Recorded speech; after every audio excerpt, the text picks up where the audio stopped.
Doctors mutilate our genitals when we are babies. Our mothers hit us when we are children. And our teachers, often female, humiliate us when we are adolescents.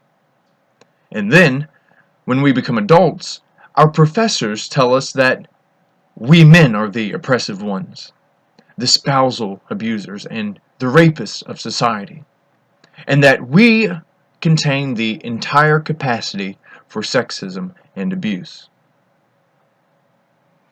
Even if we are single and live alone, possibly due to the low self-image and feelings of being unworthy that result from this incessant scorn, when we turn on the TV, we are then reminded of how inconsiderate we are for taking too much room on the local subway transit. And then, if nothing else, that we are still objectifying others through our, quote, sexist video games. It's no wonder the suicide rate for men is so high. It's a kind of soft totalitarianism. Instead of there being loudspeakers all over town constantly praising the dear leader, as is the case in North Korea, instead of all operas, films, and concert performances praising the dear leader and attacking the West, anti-male propaganda is everywhere, shaming masculinity. It is relentless, and it is omnipresent. And it works. People become brainwashed into accepting this anti-male narrative. And just as targets of narcissistic abuse are left in a constant state of fear because they cannot predict when the next attack will come, men are left with this debilitating experience of paralyzing hypervigilance that results when people find themselves in no-win situations. Because we as men never know when a smile will provoke scorn. We never know when our manners will be condemned as rude. We never know when playfulness will be derided as creepy. It is a no-win situation indeed. Due to the brain-wrecking amount of contradictory messages and edicts, we are programmed from birth to accept and follow. We are told we are evil, yet at the same time, we're told we must show confidence. We are told we are all potential rapists who must be viewed with suspicion.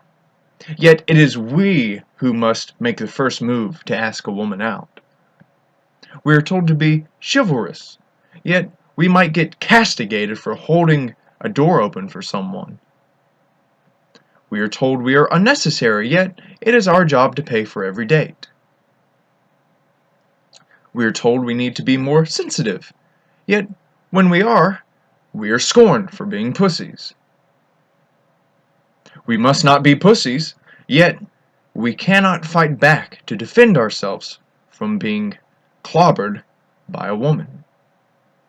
And doing so might result in our arrest.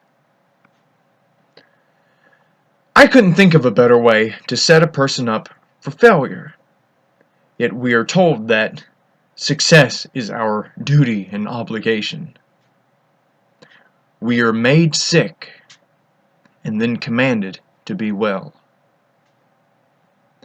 Well, at least in George Orwell's 1984, Big Brother only watched you.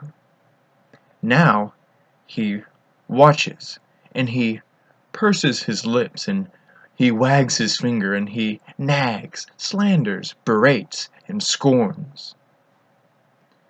This is what the modern Western incarnation of totalitarianism looks like. Subjugation by proxy, with the policing offloaded to the social justice warriors, the feminists, and the politically correct cultural Marxists. For the Western tax farmers have learned, unlike Kim Jong-un, that owning slaves becomes that much more profitable when you can get the slaves to attack each other.